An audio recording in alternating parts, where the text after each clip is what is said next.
Pemirsa, sekelompok petani di Kecamatan Arjasa, Kabupaten Jember menyulap lahan kering atau tandus bebatuan menjadi lahan pertanian produktif untuk tanaman balsa dan porang. Butuh waktu sekitar 2 tahun merubah lahan kering bebatuan di kawasan perbukitan agar bisa ditanami tanaman produktif yang menghasilkan. Berikut informasi selengkapnya. Berbekal semangat tak kenal lelah, sekelompok petani pemilik lahan di wilayah perbukitan Desa Candi Jati, Kecamatan Arjasa ini berusaha merubah lahan kering bebatuan menjadi lahan pertanian produktif. Hasilnya, setelah 2 tahun bekerja keras, lahan kering bebatuan ini kini bisa ditanami berbagai jenis tanaman produktif yang menghasilkan sehingga bisa meningkatkan kesejahteraan petani. Sebelumnya, lahan seluas 2,5 hektar di kawasan perbukitan atau gumuk ini hanya dipenuhi pohon bambu dan alang-alang, serta tanaman tidak produktif, namun kini lahan ini menjadi lahan pertanian produktif yang menguntungkan.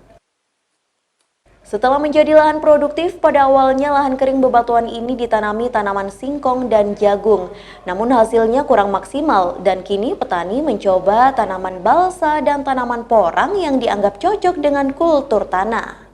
Lahan ini awalnya luasnya hanya sedikit, jadi kita bersama beberapa petani yang punya lahan di sini, kita berjuang bertahun-tahun untuk meyakinkan mereka bahwa tanah kumuh ini yang hanya sekedar tumbuh alang-alang, bambu, dan tanaman-tanaman tidak produktif, kita mencoba mengolahnya bersama-sama dengan beberapa anggota kelompok tani. Jadi kita sudah sekitar hampir 2 tahun kita merintisnya.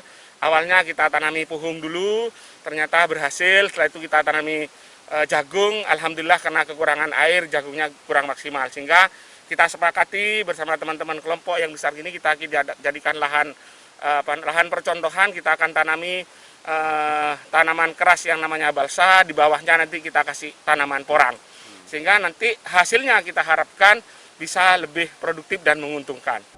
Nantinya, kreativitas sekelompok petani yang mengubah lahan kering bebatuan di kawasan perbukitan menjadi lahan pertanian produktif bisa menjadi percontohan bagi petani lain pemilik lahan perbukitan yang tidak produktif.